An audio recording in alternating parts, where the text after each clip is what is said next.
Hey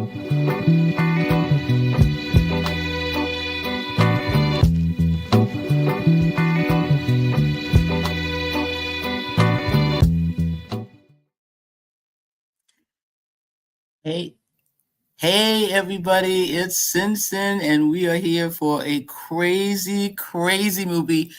I'm not usually a zombie fan, but this is one of my favorite movies. And of course, it's a Korean zombie movie, and we're going to get all into the differences between Korean zombies and American zombies when we get to our guest. But right now, I want to give you a little taste of Train to Busan. 부산으로 가는 KTX 406 열차가 곧 출발합니다. 저기요, 이상한 사람이 하나 타고 있는 것 같은데. 팀장님, 여기 11호차 응급 환자 발생했습니다. 뭐야?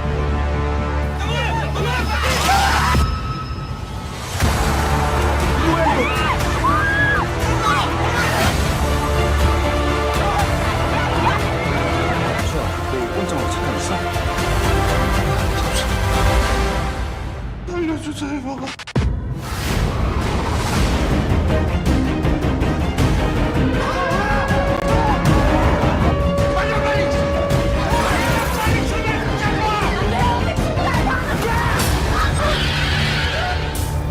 아직까지 남의 안은 열려 있다니까. 우리 그냥 이것들 달고 부산으로 갑시다 바로. 지금 몇 호칸?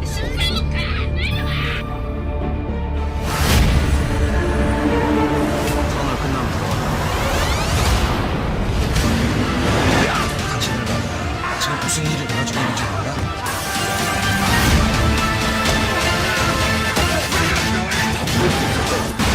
우리 열차는 더 이상 부산으로 운행할 수가 없게 됐습니다.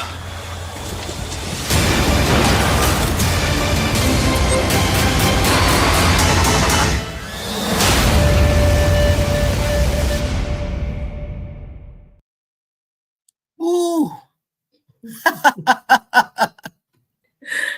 Okay, yeah, all right. Who else could I have to sit here and talk about Train to Busan with me, except for my best movie buddy? I hate it. Like anybody else is gonna say, no, I'm your best movie buddy. I'm like, you don't know what movies she and I have seen together. This is the other cinema sister. Yes, I am one cinema sister. Ayisha Henderson here is the other cinema sister. You can find us on Facebook and check us out. We make weird comments about all kinds of movies. And she is my film festival wingman. She is my friend that gets me into all the Washington Film Society film movies. She hooked me up with the best Oscar party going on here in DC. And she is Ayisha Henderson, my buddy. How are you, girl? Hello. How are you? I'm excited to be here. You know, this is one of my favorite films as well. You're the only one besides me that loves this film. But we're going to make everybody here tonight love this film because it is just what it's listed as one of the top 100 zombie films going. So that's that. I think it's in the top 10. I think if you are a fan of the genre, and I have to say, I just want to admit to the audience right now, I'm not a zombie film aficionado. I don't, have any expertise in zombie movies. Okay. I'm just a fan of cinema, like many of us. But I think if anyone who studies the genre or who loves zombie films, this is a top 10 film. Top grossing and a fan favorite. Yeah. So this film came out in 2016 and it premiered at the Sundance Midnight Show. And now I went to Sundance about 10 years ago.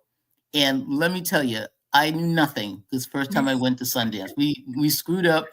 Me and my friend Zerlene, we didn't get the tickets. We didn't know how to order anything. You had to get them in packets and all that. So we got the dregs of the movie. So we had 6 tickets and it was like whatever you could get into because the movies are all sold out, right? So we're up in Deer Park, up in the ski resort, and we're in the bed. We're in these beautiful, big, thick comforter beds. It is like 20 degrees outside in, in Utah. And my girl's looking at her phone and she says, there's a midnight show and they got tickets. We were like, what? In pajamas. I mean, we got dressed so fast. I mean, from the long johns, everything, we got it all on. I said, now this is a movie buddy too. You need to meet my friend Zerlene. We jumped in, and so we were up at the mountain. And the only reason why the mountain was getting anybody for Sundance is because they agreed to give us, car service back and forth whenever we wanted it. And they were white Cadillac Escalades. So I was like, I love me some Sundance. You all gotta go to Sundance once in your life. So we called for our Escalade to go back down the mountain at 11:30 at night in 20 degrees to go see Witch. Like,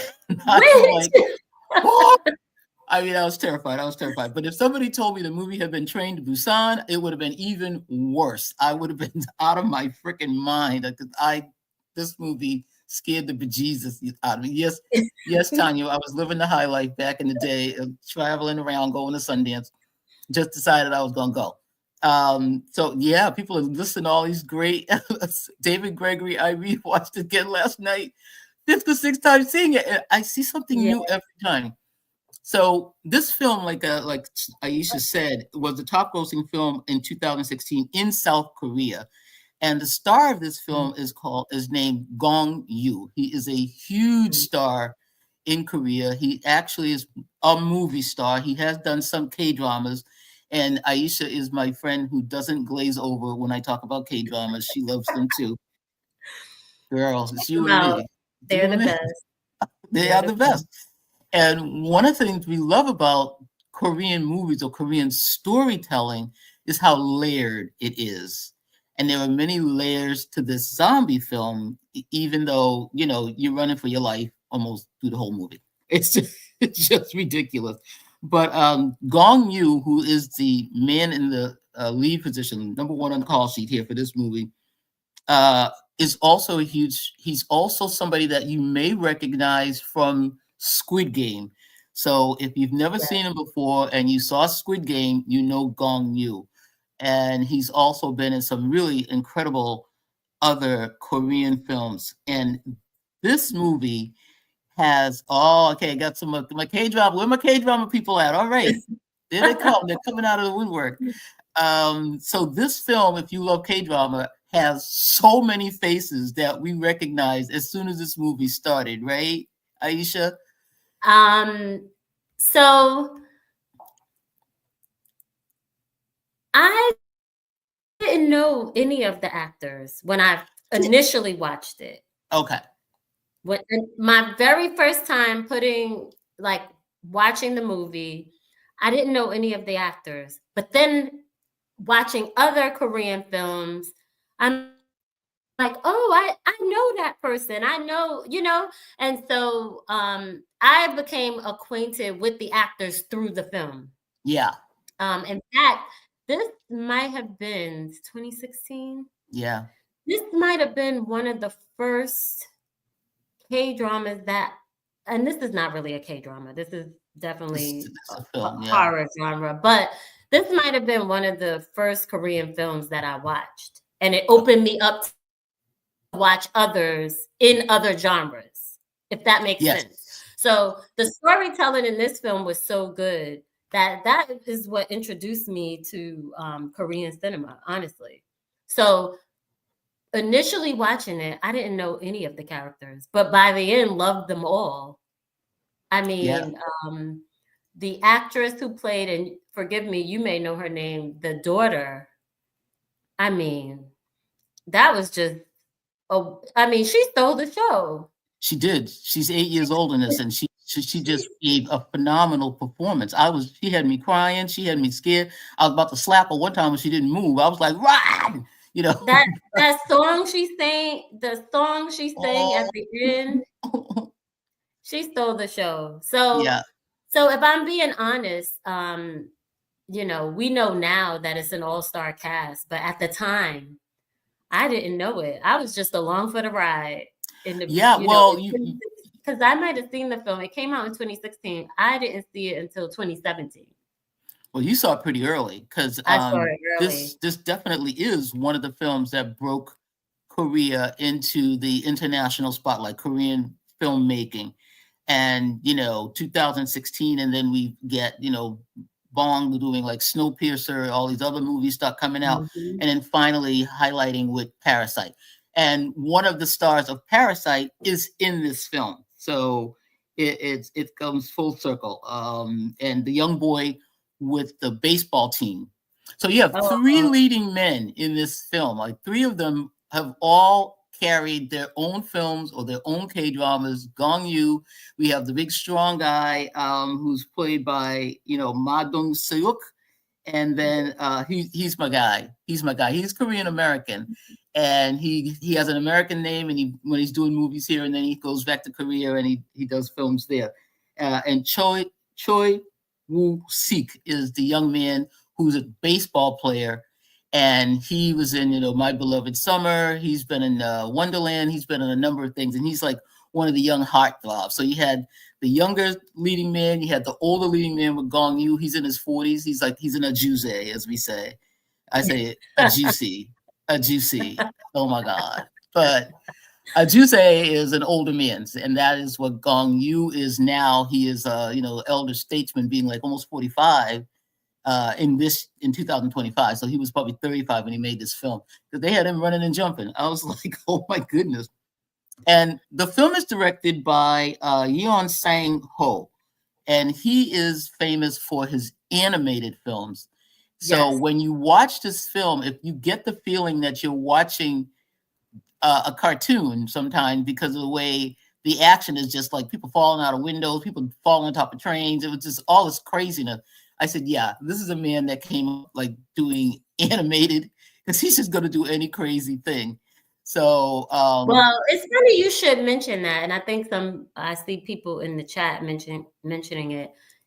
In 2016, the same year, he released the prequel to Train to Busan, and it was called Seoul Station. And it got a really good, I wouldn't say people hated it, right? But it got a good reception with the audience. And I think, I can't prove it, I don't know if he ever said this in interviews, but I think the reception from that was so good that it inspired him to make Train to Busan. It doesn't have maybe like the emotional ties with the character, but it still is a good animated movie. So those who haven't seen it, if you're a fan of Train to Busan, then you should check that one out. And then he also made a sequel to Train to Busan called Peninsula. And I think someone mentioned that too. I saw that. Yeah, I see a few people talking about that one here. Peninsula grossed, I think, about 46 million, which is almost half of what Train to Busan grossed. It was more of a bigger production. They had more English speaking, fluent English actors who spoke English, I should say. And it didn't get as big of a reception as Train to Busan did, but people still love that film too. I think it's nice just to watch all three films and to see how they compare and contrast. And if you're a fan, you're a fan. I'm a fan of this director.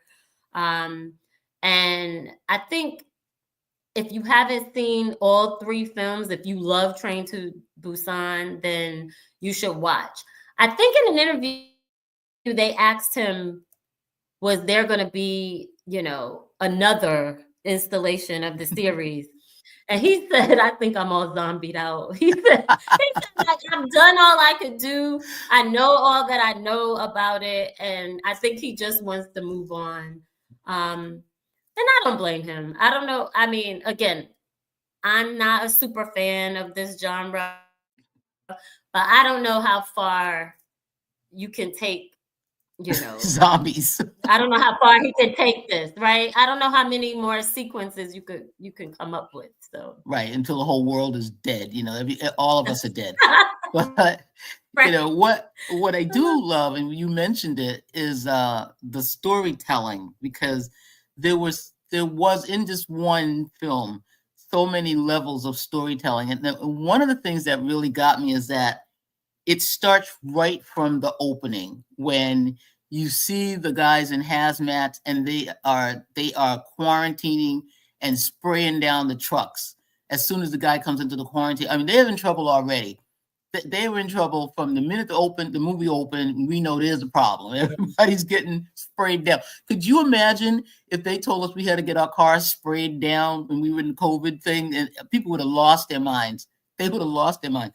Because the man he was like, "Are you going to kill my hogs again?" He goes, "If my hogs die again," like, the stuff was killing him. And here was the first level of storytelling, the corporate denunciation of that anything was wrong. They weren't telling people anything was wrong. Okay. A frustrating thing for me was just how clueless. It took a while for everybody to be on the same page that something is very, very wrong here. I mean, too long were people just nonchalant about what was going on. It's like, and I think that was purposely done. Yeah. By the filmmakers, because there was this theme of government or military incompetence throughout the storytelling. So I think that was purposely done. And as we know, not necessarily from COVID, but as we know, if our government or leadership is not honest with us, it just causes more confusion, more chaos. Right. And you see stuff going on around you, and the government is telling you, don't look at the man behind the curtain, who's doing the Wizard of Oz stuff to you. So, and that's exactly what they were doing. I mean, people were watching the video of like just craziness going on in the streets, and the anchor is saying, "We've got everything under control. Everything is fine. Stay in your homes." And it's like, no, people are running around, fish are dead, cows, bodies are going down the river. What about the deer? What about the deer in the opening? Well, I don't want to. Are we just feeling like is this spoiler free? It's spoiler. It's spoiler. Well, spoiler alert if you don't want to know in the very first sequence of the movie, you have like a zombie deer that kind of, the man in the truck hits the zombie and then he just kind of pops back up because hits the deer and the deer pops back up because he's infected with this virus. And I lost my mind when that happened. When that deer got up, give you that foreshadowing there, and the way it got up, it was all like crinkled up and just jumped up. I said, "Oh my God, that is like nothing's going to go right in this. This is not going to be good." And the glassy eyes, I was like, "The deer's a zombie. Oh, we're in so much trouble." But what I want, if anyone has never seen the movie, from the time you see the deer to the very last scene in the movie, there's action, action, action, action.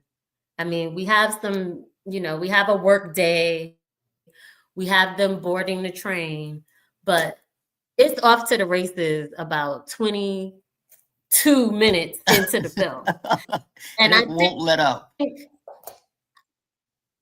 I think that's why this film is so successful. It doesn't make you wait all day for the action. It doesn't give you too much of a complicated storyline. The character development is excellent. And, I'm sure soon we'll talk about our favorite scenes, but I just love this movie.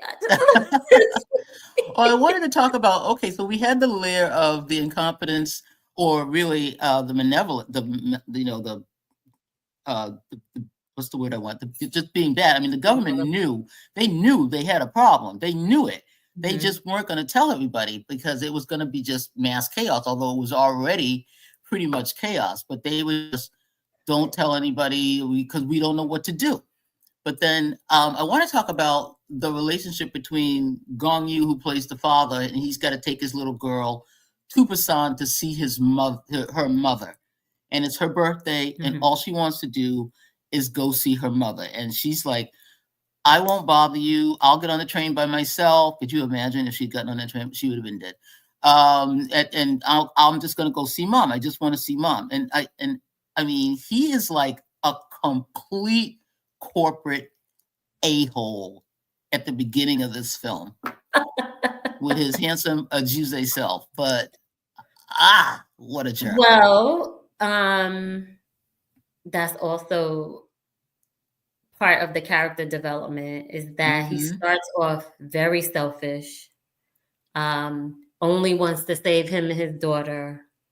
And you see the evolution of that character towards the end when he realizes, almost through the daughter, because remember, she said, you're selfish. That's why mommy left you. Oh, that was the line. She just told him about himself because she was done with him because he was just you're like selfish. That's why mommy left you. So that's why mommy, in the middle of zombie madness, she had this clarity about her father. Like, I love you. And we should mention that in the middle of zombie madness, as you say, they really developed their relationship because he was always working. He never had time for her. He didn't even look at her. He half didn't look at her. He didn't look at his mother when he came home from work and his mother was asking him all the questions. He didn't even, he was in his phone or his computer. He wasn't even caring. Like his mother was saying, like, please take her to her mother. That's all she wants. That's all she wants to do. And she doesn't want me, and the fact that the mother walked out and left her daughter with him because he had custody because his mother was taking care. I said, whoa, like she just boogied out of town. I mean, she couldn't take it anymore. And the daughter is like, made it seem like he didn't even want her to talk to the mother because she said when she heard his voice, she was in the bedroom talking to her mother. And then she said, oh, I'm off the phone. I'm not talking to her anymore. And he was like, you could talk to her. I was like, wow, what is going on with this poor child? He was just a jerk. He was a jerk at work. And he knew his company had something to do with this whole thing. And so his corporation, he's telling his fund manager clients to stay in the fund. And then he dropped all his stock. And then he sells, yes. And remember, the co-lead kept calling him jerk off. For the first half of the film, he kept calling him, you jerk off, idiot. Yeah. Hey, it's just you're a. Go ahead. Sorry. No, he had his number. It was like he said, you were going to close the door on me. You saw me coming. And, at this point, it's zombie madness. And my boy, who David Gregory says he's in love with, I'm in love with him, too.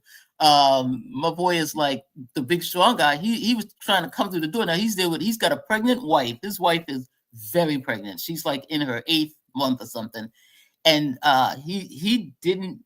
Gong Yoo didn't try to let them get on. And he was like, you a-hole. I got a pregnant wife here. So he didn't have any use for him.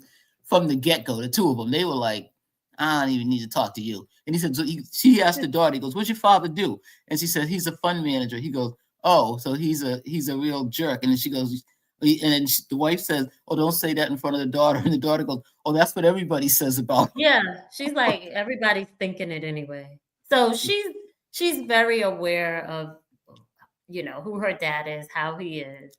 And then in contrast, you got this guy who is so loving and caring and wants to take care of his wife. And you see how he took care of the little girl in a way. She had to use the bathroom. And he said, go use that bathroom. And he, so you have that character. And, you said there were 3 leading male characters, but I don't think we can leave out the train conductor just because didn't like him. Just because he was the second most selfish. Well, no, his character was consistently selfish. So he was the most selfish character. And I would say he was also a main character in the film. I was like, this guy is something else with that blue jacket. I mean, he was literally throwing people in front of the zombies to save himself. I mean, oh my gosh. When he went and I was... Well, the CEO guy was the one that got me. So we got these little class differences going on. And it was amazing how, because he was a CEO of some company, he just thought he could just show his business card and take over. Like he could grab the walkie-talkie. He's talking to the conductor like, well, when are we going to stop? Well, why aren't we stopping? I was like, well, who are you? What makes you God in this zombie madness that you could ask the conductor where we stopping? I mean, he's going to stop where the train guy tells him to stop.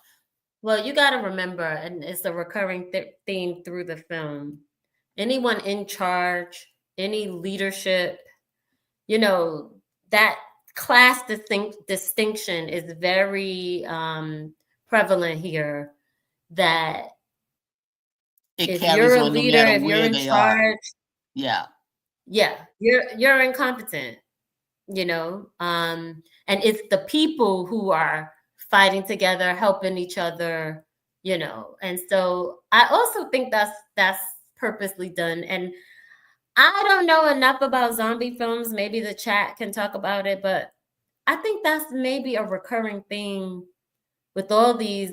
It might not necessarily be zombie, but anything apocalyptic, tragedy, you're going to have incompetence with the leadership. Right. The rich corporate bastard is going to get his ass out of there. He's going to leave everybody else behind because he's just the one that's going to go. We've got it from Soylent Green to every other movie. The rich get out and they think that they deserve to. And this was really prevalent in this one with that guy, the one that played the CEO. And he is in a million K-dramas and usually plays like the teacher or the nice guy. I mean, so to see him in this particular role was really eye-opening because he nailed it as a complete jerk. But and then my heart went out. They gave us a baseball team, all these young kids in their uniform, going out on their little first trip, you know, to wherever they were going. They were the field trip or the game or whatever. And there was our other leading man, the young leading man. He's like the captain of the team. And his girlfriend, or she decides she's his girlfriend, comes on and she's like, well, I'm your cheerleader. All the boys are crazy. They're like, oh, no, it's Jin Hee. Oh, Jin Hee is here. My girl just goes right for him and sits down. I was like, I like this girl. I like her right away. Yeah. She's like, listen, just say it's your fate that I'm your girlfriend. Yeah, just be happy that I like you. Just be happy I like you, right? Because everybody else was wishing I'd sit next to them. But the baseball team was so cute, and they stuck together as long as they could. And there's a scene where he actually has to fight them to get through. And he couldn't do it. I don't think he did. I think no. And the other two guys knew he couldn't do it. Those were his buddies, and they had already all turned, and they were trying to get from car 9 to car 13. Of course, we have the same kind of thing going on, like in Snowpiercer. They're trying to move up the train, and they got to get through this one car, and it's the baseball team. And I mean, they are all zombies, and my boy just goes, oh no, and I'm like, oh no, he's got his bat ready, and he cannot swing against any of his. And that was frustrating because no offense to you, but if you turn into a zombie, I'm bashing you in the head. And I'm good to know. Good to know. Yeah, don't turn into a zombie because I will try not to. I know you're going to do me in. There's just so many frustrating, tense moments. And I don't know if we want to save it, but there's a scene where everyone gets off the train. Ooh. That is, and I think this might be at the top of the first hour. And they're told the train can't go on and they gotta okay. get off and So get another if you train. are conflicted about this film and you make it through that first, 45, 50 minutes where it is, and you get to this train station scene, and those who have seen it know what I'm talking about. This is the scene sequence inside this station, and I forget the name of the station, but this is the sequence that locks you in the movie. Mm-hmm. Because they get off the train, they're being told they're safe. Rescue's coming. The military's Yeah, going the to be there. The military is military waiting is for coming you. to help you, right?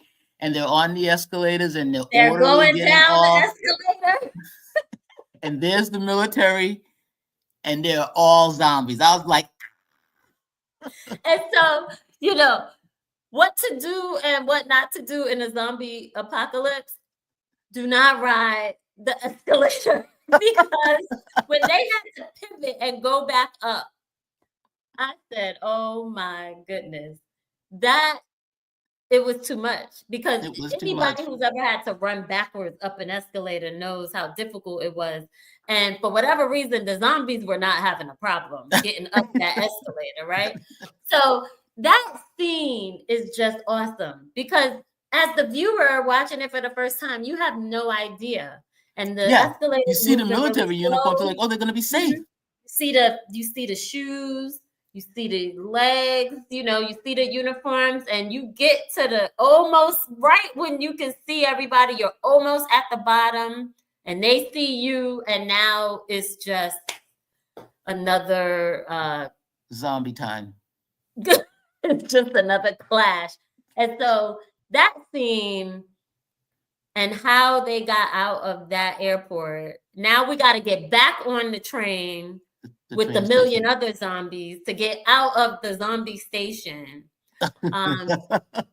And again, same. That had to be the longest platform, right? Because they were running. That platform must have been 2 miles long. Same action sequence. You have zombies on the train. You have military, you have soldier zombies chasing you. And you have the zombies in the window at the top of the platform that are looking down, trying to get you. And then all of a sudden, boom, they fall out the window. So now you got zombies in front of you, zombies behind you, zombies on the train, and zombies that fell from, oh my God, I love that scene. That is my favorite. Oh my God. So once I saw that, I said, okay, I'm in. I'm locked into this movie. What else could happen? What else can you do to me? Because when my boy took his pregnant wife, because like you said, they were on the escalator. She's 8 months pregnant. He just picked her up, took her off of that escalator and put her on the stairs and hopped over to get her. I was like, yes, my man. Yes. Okay. Now, A-hole and his daughter, they had already called his boy ahead of, I think it was Daegu Station. And he's like, well, where should I go? He goes, don't go to the main stage.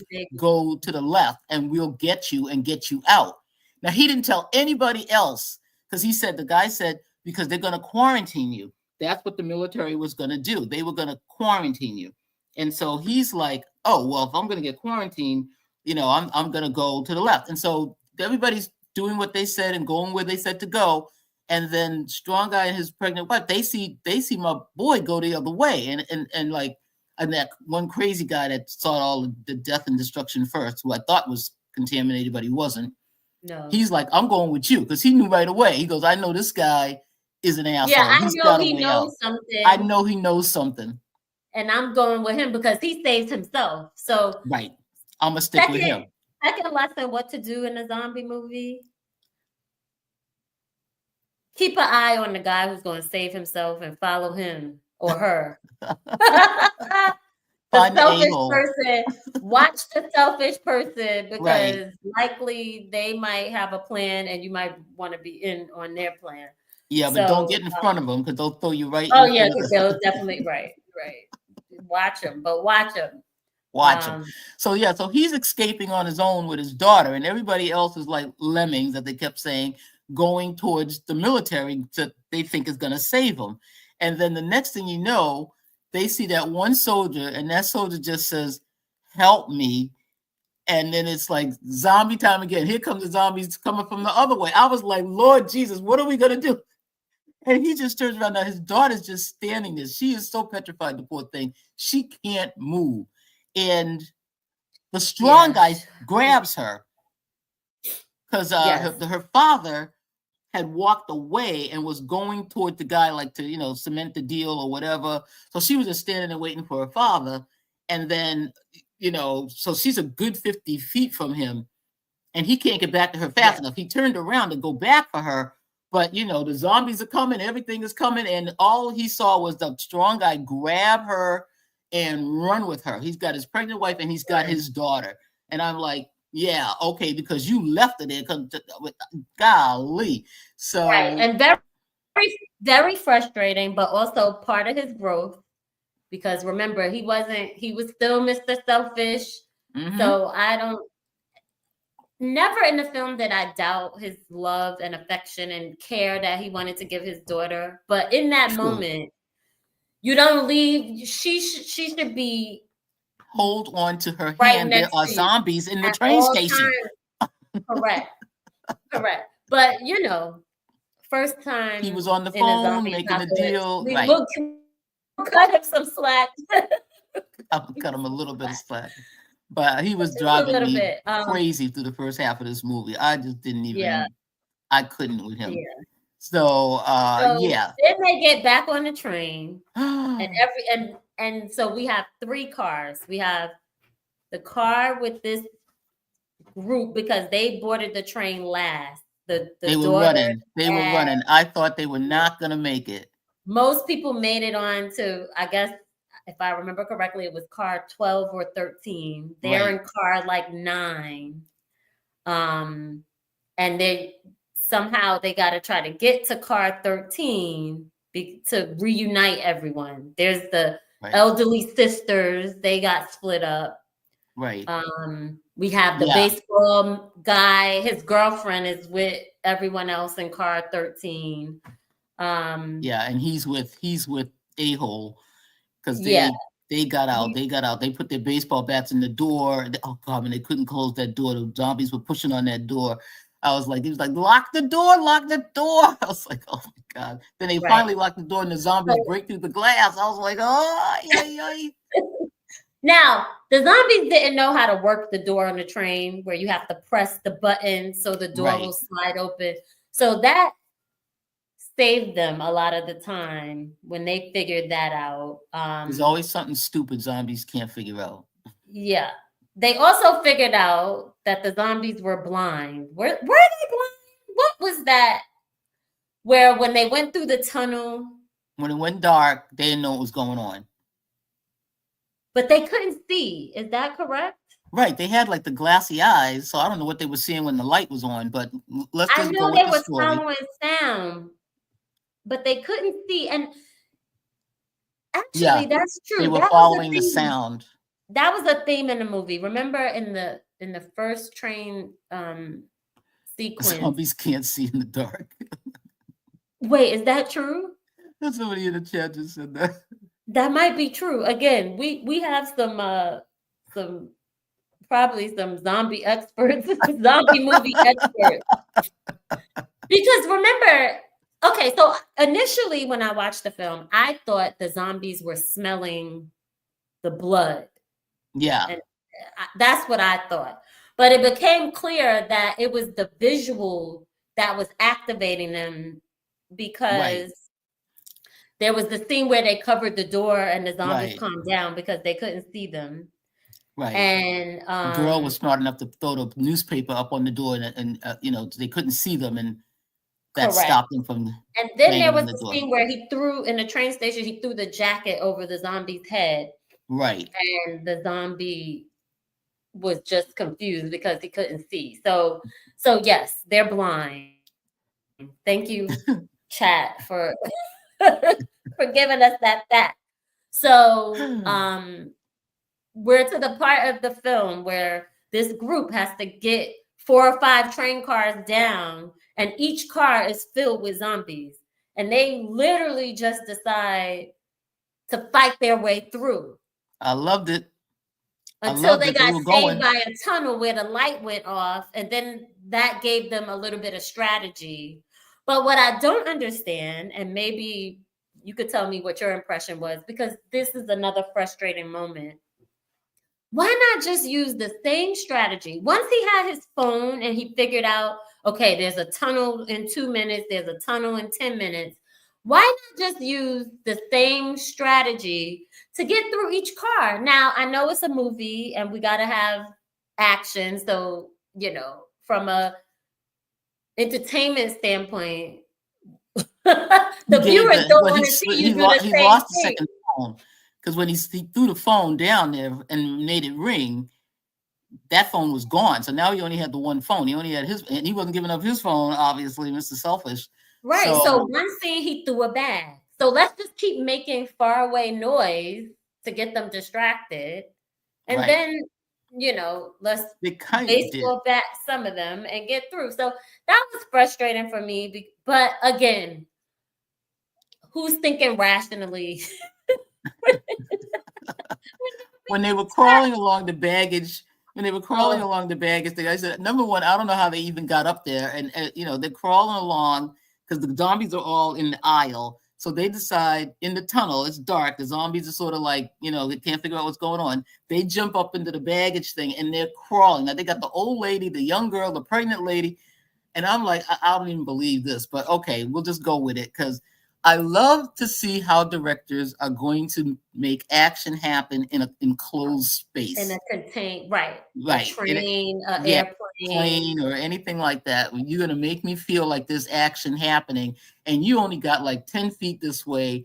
And, so they were using a lot of the ceiling. I mean, those zombies were flying through the air. They were going over the seats. It was like, they were hiding in the bathrooms. The three men in the bathroom hiding to try to strategize for the next. Yeah, they made use of every inch of that. Yeah, and those bathrooms on the trains are like tiny. So to get all three of them in there, and you're in there for I don't know how long because those zombies are laying for you outside of that bathroom. I was like, oh my God. And this is the reason why they're going through the cars is to get to their women. He wants to get to his wife. And he wants to get to his daughter, and the baseball player wants to get to his girlfriend. He knows his girlfriend. And the sister wants to get to her other sister. Her sister. The sisters are important. Oh. The sisters are important because, this is, I don't know where we are. Don't mess with Ajumas. Things to do. Okay? Ajumas will take you down. Don't purposely split up families because then you got people going crazy. They may want to go on a suicide mission. You're now in the middle of it. So let's keep the families together. Yeah, because the pregnant lady saved the older sister. Because she went down and she went back and picked her up and got her, and they threw her on the train. So the other sister didn't know that her sister made it onto the train. And so now they're coming through the cars. They even got the old sister. She's up there in the baggage thing, crawling. I was like, go on, girl. And here's my scene that I lost my mind. When they were still in the tunnel, they got down from they're getting down. Now, old lady got down, young girl got down, grown-ass man can't get down from the baggage thing. I was like, wait, the kid got down, the old lady got down, the pregnant lady got down. He's like fumbling, can't find. Well, his foot, something was wrong with his foot. He'd already hurt his foot. Take it back. Yeah, so now he's da-da-da-da-da. And the little girl is going to go back and help him. But I'm like, no, don't go back. Let him. I got selfish then. I was like, you're on your own, brother. But he gets down and a-hole goes to help him. And that's when he turned. He finally was like, all right, I'm going to help somebody else. He went to help him because I think that man had helped him get away from one of the zombies. When he put the book in his mouth, he helped him. Now you have helped me. Now I see. Also, he threw the coat. This is a reoccurring theme in these movies when everyone figures out, besides a select few, we need each other to survive. Right. We're not going to get through this unless we all partner up and kind of help each other. And I think that was the turning point for him. I'm gonna deviate for a minute because we need to give a shout out to Korean fashion because the way those outfits held up during, well, I mean, No rips, no tears. no rips, no tears, no wrinkles. I mean, and if you've ever been to South Korea, they really do a good job with the utility of the clothes. So I just want to give a shout out to the Korean fashion houses in South Korea, because that shirt didn't wrinkle. I mean, he had blood on his shirt when he made it to the end and he was cleaning himself up in the bathroom, but that shirt was still in That shirt great was still shape. pressed like it was. I mean, oh my gosh. So I just shout out to wherever those what do you call Whoever made that corporate shirt, men are shopping. Wherever the corporate men are shopping in South Korea, those suits held together. shop there. Shop there. So Okay, now we so- get to the point where the conductor, who is one of my favorite character actors, and he is driving his train, and he's calling Busan. Busan is the only place that's answering because they were like ground zero. Like they were where the thing started. He said they have primary security in Busan or something like that. So somehow they contained it there. They contained it. So the control is telling him, get the train to Busan. And then my boy is coming into Daegu Station or whatever station, and in front of him is a flaming, burning train. I said, of course there is. You can't just come into the station after you went through all this. Of course there's going to be a train on fire in front of you. So my boy is braking. Like, no, oh no. What now? And he tells everybody, this is his scene. This was his scene in this movie. My boy tells everybody, I can't go any further. Calmly, there's an obstruction on the track. I'm like, it's a flaming, burning train. But okay. Such a professional announcement considering the circumstances. Korean bullet train mode. I mean, my boy was calm. Yes. Good evening, passengers. We have an obstruction up ahead. What? And then he says, but I'm gonna go get another engine. I said, yes, my man. And it will be to the left. Get over to the left and get on that train. I was like, and my boy gonna find an engine. So now he's running through this station, and every engine has got a zombie in the car. I mean, dying. But don't skip over the scene where they finally make it through the 4 or 5 cars to the group. And yeah. The group decides, wait a minute, they might be infected and we shouldn't let them in. So now the zombies are chasing them and they're at the door, but the group won't let them in because they're scared. I mean, and however much we hated that as a viewer, because literally everybody could have been saved. I mean, there were so many. Everybody there could were have been so saved. many, like, oh my gosh, if they just would have, everyone could be safe.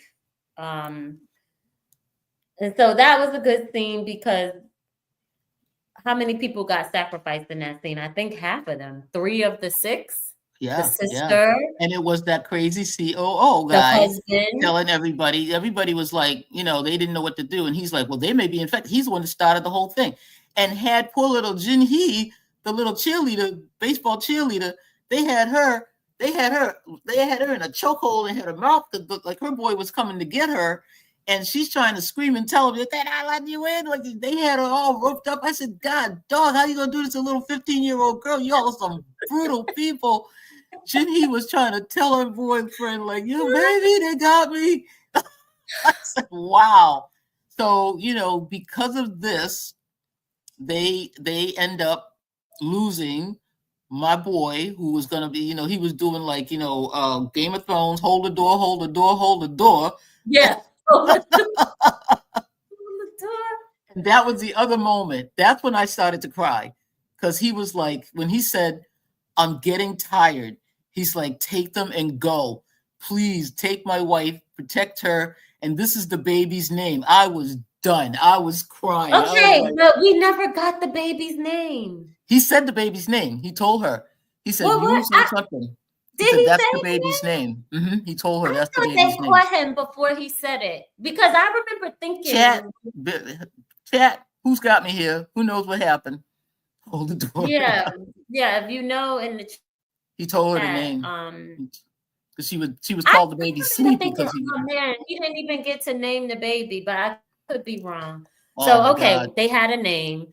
They had a name, and he's That like, was he was holding the door. A-hole was holding the door with the big strong guy, and they were holding the door and trying to tell those other people to open the other door so they could get in because they were trying to keep the zombies out. They were all okay. They had the old lady, the pregnant girl, the little girl, the baseball player. You know, they was like, come on, like open the door. They were like screaming, open the door. They had the door tied shut.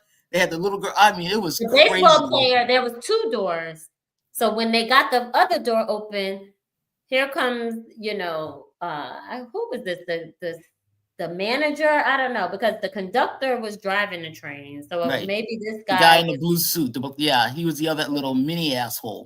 He might have been the manager, and he was just incorrigible. But he said, "Let's close the second door. They are not going to get on in here." And the baseball player stuck his arm in the door. And so there was some struggle there.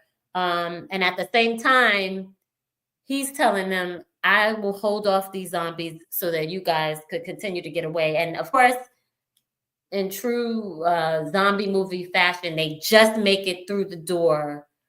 And one of our favorite characters, he dies, but he had an honorable death. Oh my God. I mean, he was just standing there letting those zombies eat him up. He wasn't letting those zombies get to his wife and baby. He told A-hole, he goes, "Take care of her. Come on, because I will give you time. Get them through the door." I was like, and he started crying. He was like, "I'm sorry." He goes, "I'm sorry." And he's like, "I'm getting tired. Come on, go take them." I was like, "Oh." He hesitated. That again, you see the evolution because he hesitated. He said, like, "Are you sure? Like, I don't want to leave you." And in the start of the movie, he would have left him in a minute, but he hesitated. So yeah, he was gonna stay. He was hanging with him. He was hanging with him because they had just gone through those 4 cars together, and because he was funny when he said, "I'll go first." He said, "Put the baseball player second, and you bring up the end because you know how to leave useless people behind." I said, "Oh, you know how to." He kept giving them digs the whole way. You're never going to get away with the fact that you are an asshole. I'm just going to tell you all the way through this zombie madness. I'm going to remind you of what a jerk you are. But at the end, so I have another shout out. Yes, I have another shout out. Shout out to the cell phone towers because everybody's phone worked the whole movie. They were selling Samsung in this movie, were they not? They had service. They had service. There wasn't an iPhone to be seen. Shout out to I'm a Samsung. Korea was like Hyundai, Samsung. They were just doing it. I said, okay, this is a whole propaganda movie here, but all right. The cell towers, they were doing their thing in this movie. So. And nobody's battery went out. Everybody had battery power the whole time. I mean, perfect service, clarity, tone clarity. Until the very end. So that even had the message like the person you're calling is no longer available. Like, okay, she's dead, but the phone is still working. Like, so wow. Shout out to the South Korean cell phone and their towers. Well, we just have a few more minutes, so we're gonna wrap this up because we had an amazing. We're gonna not spoil the ending for people who have not seen the ending of this film because there is a full circle with the little girl and her father and what he is telling her, and the father has his full anti-hero, transformation where he does what he needs to do. All the men leveled up. the strong guy, the crazy guy. He sacrificed himself to get the little girl and the pregnant lady out from under that train. He sacrificed himself.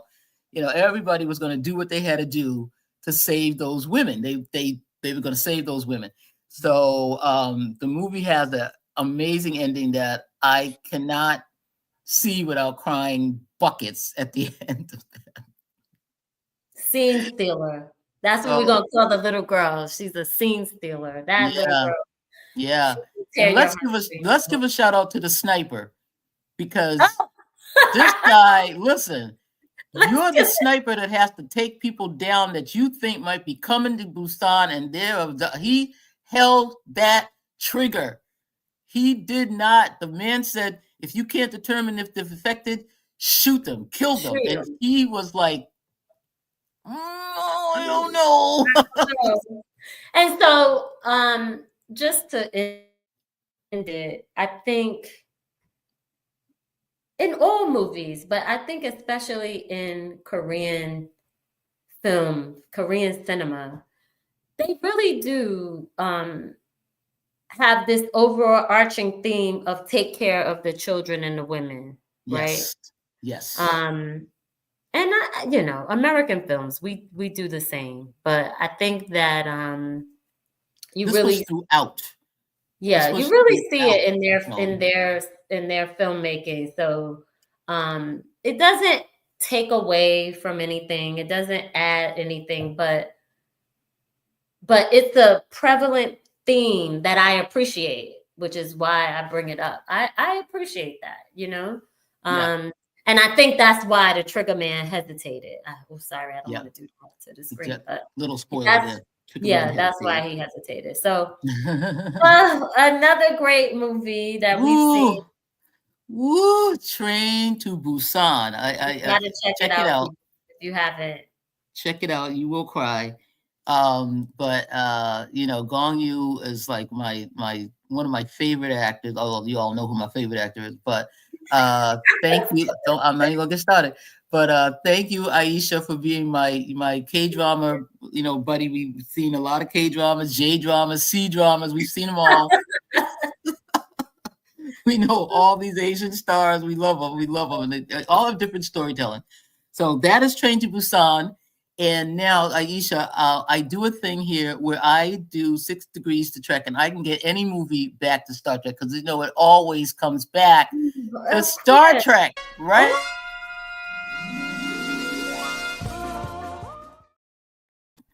All right, here we go. How are we going to get Train to Busan back to Star Trek? I'm your girl. I'm here to do it. Right. So in the first position, we have Ma Dong-seok, who is David Gregory and my favorite guy in this movie, the strong man. And so he made a movie called The Eternals. So in the second position, we have Eternals. He came to America. I said before, he is Korean American. Came over to America. He makes The Eternals, and he plays Gilgamesh. And I'm like, who else but my boy is going to play Gilgamesh?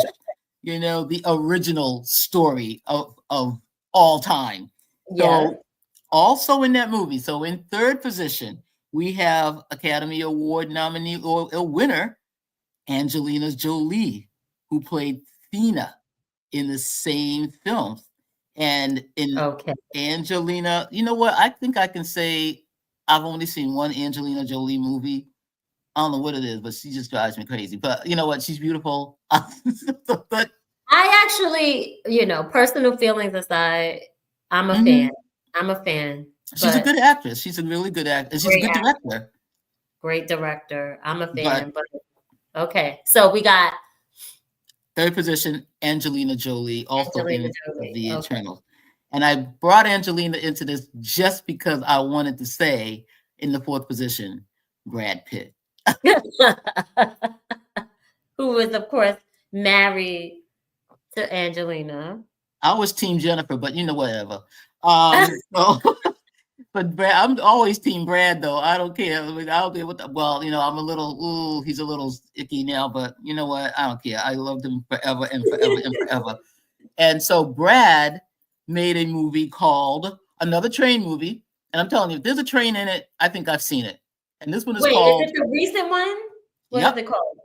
Come on, sister. You got it. Brad Pitt. It's a whole bunch of people. What Bullet is it? Train. Bullet Train. That's another good one. That's a great.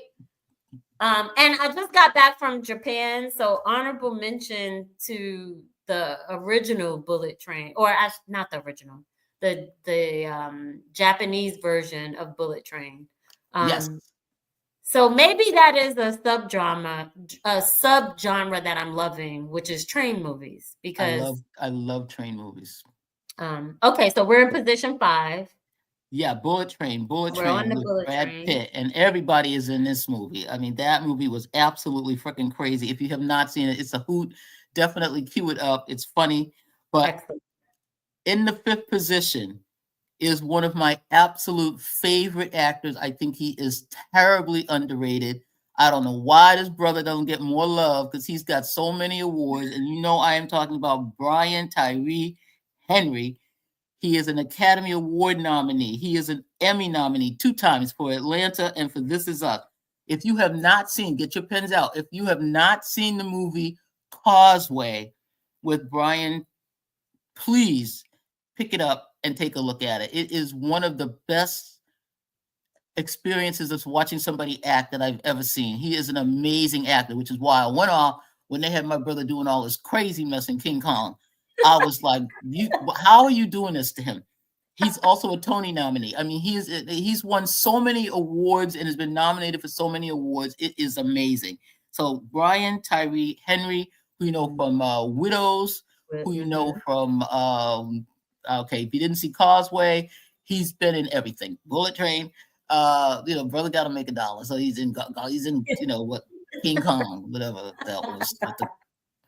King Kong was in the Coliseum. I lost my mind. Someone in the chat said he was also in the Eternals, which is, yes. I think you mentioned that. Yes, and notice how I bypassed him in the Eternals because I had to get him down here in the 5th position because he's going to lead me to Trek. And we have Brian Tyree Henry, who made a movie which is delightful. Please write this one down. It is called The Outside Story.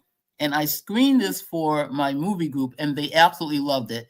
His leading lady in this movie, in the 6th position, bringing us back to Star Trek, is none other than my girl, my captain, Sonequa Martin Green. Hey! All the way from Korea, from Busan. All right. That's pretty impressive. We got the Sonequa Martin Green. It is a delightful movie. Please check out The Outside Story. Check out Causeway. And, of course, The Eternals, if you want to. And that's it. I'm going to do our little outro here. You know where we can find everybody. So thanks for being part of this amazing community. Thank you. Make sure to subscribe, like, and ring the bell so you don't miss our great guests and sci-fi movies like Train to Frickin' Busan. Train to Frickin' Busan. One of our passionate movie savvy audience, which you could see from this chat. We got some serious zombie lovers here. Sponsor CinnCine Goes SyFy and get a unique chance to connect with loyal consumers who love science fiction and insider insights. Like, where else can you find out about the midnight show at Sundance? Only here, okay?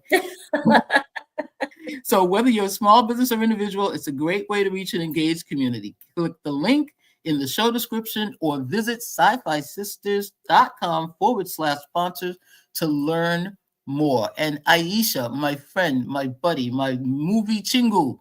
If anybody knows Korean, that means friend, my movie chingu. Where can people find you?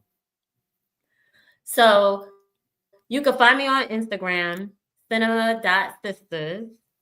And we'll be announcing the next film festival that we'll be going to. If anyone wants to join us, we can maybe have a meetup. Yes. And we love Middleburg. We love Middleburg here in Virginia. Mm-hmm. So we want to go to the Salamander Resort. It's just an hour. Yeah. I think DC Shorts is in June, so we'll be doing that. Yeah. DC Shorts is already. Yeah. Light Reel just ended. Light Reel Film Festival. Hey, you guys, they just ended their film festival. And so there's a lot of things you can do right here in DC, in the DMV, if you're a movie fan, because this is a real movie loving place. So Okay, that's our show for tonight. I'm glad you loved it and enjoy all the movies I named for you. There's going to be a quiz. So the next movie I do is going to be Attack the Block, and we're going to go to Alien Invasions of London. Okay, yeah, this is be good. Attack the Block. All right, everybody, that's our show. Bye. Good night.